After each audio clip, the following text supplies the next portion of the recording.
जो था पूरी दुनिया के लिए खलनायक, अब वही दुनिया मानती है उसे नायक। जिस शख्स से कभी डरती थी पूरी दुनिया, आज उसी के नाम के आगे महान लगाती है ये दुनिया। ये दास्ता है उस महान अलेक्जेंडर की, जिसे पूरी दुनिया महान सिकंदर के नाम से जानती है। हाँ दोस्तों, वही सिकंदर जो बचपन से भारत पर हुकूमत करने का ख्वाब देखा करता था, जो खुद को खुदा मानता था। उसने जहाँ भी कदम रखा बस खून की नदियाँ ही बहाई, जो आज तक कोई जंग हारा नहीं। इतना क्रूर अलेक्जेंडर भारत आते ही क्यों बदल गया, क्यों पूरी दुनिया उसे महान मानने लगी? आज हम जानेंगे विश्व विजेता सिकंदर की कहानी। अगर उससे पहले अगर आप इस चैनल पे नए हैं तो इस चैनल को सब्सक्राइब कर दे तथा बेल आइकन को दबा दे, ताकि ऐसे ही महान सम्राटों की कहानी सुनने को मिलती रहे।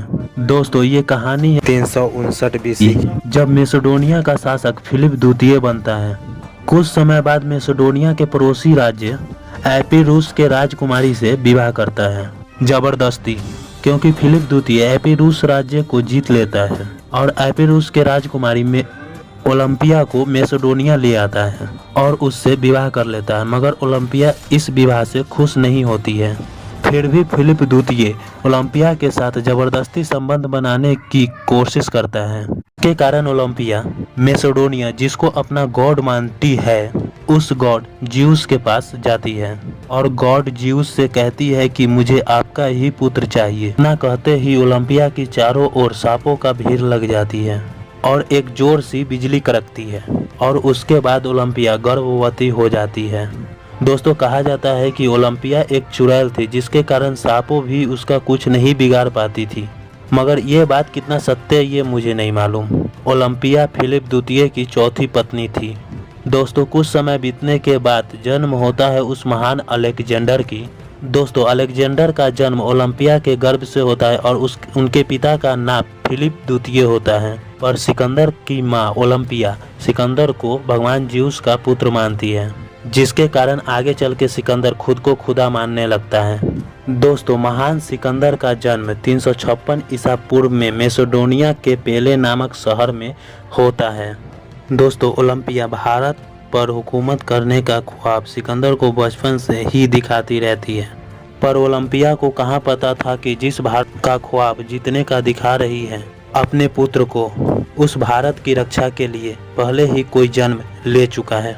अलेक्जेंडर की माँ जब अलेक्जेंडर को भारत जीतने का ख्वाब दिखा रही थी, तब वहाँ भारत में सिकंदर का मुकद्दर लिखने को तैयार बैठा था कोई। दोस्तों, अलेक्जेंडर के जन्म के कुछ समय बाद अलेक्जेंडर को शिक्षा दिलाने के लिए ओलंपिया सिकंदर को अरस्तु के पास लेकर जाती है, जो आगे चलकर सिकंदर अरस्तु को अपना गुरु मान लेता है। तब अरस्तु अपनी शिक्षा देकर उसे एक महान योद्धा तैयार करता है। दोस्तों, अलेक्जेंडर अरस्तु से शिक्षा प्राप्त करने के बाद वह अपने महल पहुंच जाता है।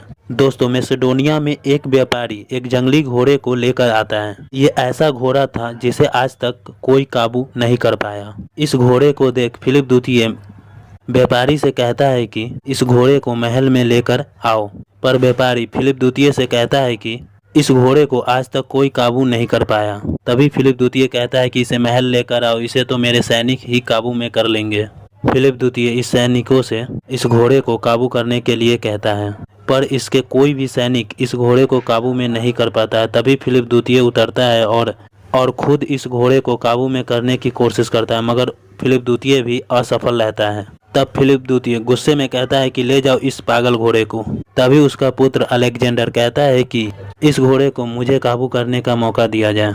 दोस्तों, इस समय अलेक्जेंडर करीबन 10 वर्ष का ही होता है। अलेक्जेंडर का पिता फिलिप द्वितीय कहता है कि ये बच्चों का खेल नहीं। फिर भी अलेक्जेंडर नीचे उतर उस घोड़े के पास जाता है और उसे प्यार से सहलाता है, जिसके बाद वह घोड़ा शांत हो जाता है और अलेक्जेंडर उस घोड़े की सवारी भी करता है। यह देख उसके पिता फिलिप द्वितीय और वहां खड़े सभी लोग आश्चर्य हो जाते हैं। इसलिए कहा जाता है दोस्तों कि हर काम गुस्से और बल से नहीं होता है, कुछ कामों के लिए जरा सा प्यार ही काफी होता है। दोस्तों, इसके बाद इस घोड़े को अलेक्जेंडर हर जंग में अपने साथ रखा। दोस्तों, सिकंदर इस घोड़े के नाम से भारत में एक नगर भी बसाया था, झेलम नदी के किनारे। इस नगर का नाम बाऊ फेकला था, क्योंकि अलेक्जेंडर के घोड़े का नाम भी बाऊ फेकला ही था।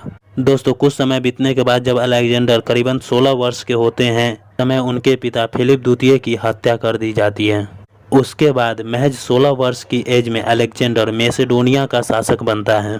दोस्तों आगे की कहानी हम जानेंगे अलेक्जेंडर की पार्ट 2 में कि कैसे अलेक्जेंडर भारत पहुंचा और कैसे अलेक्जेंडर को फारसी राजकुमारी से प्रेम हुआ और कैसे अलेक्जेंडर झेलम नदी को पार किया। तो मिलते हैं अगले वीडियो में। Take care, good bye.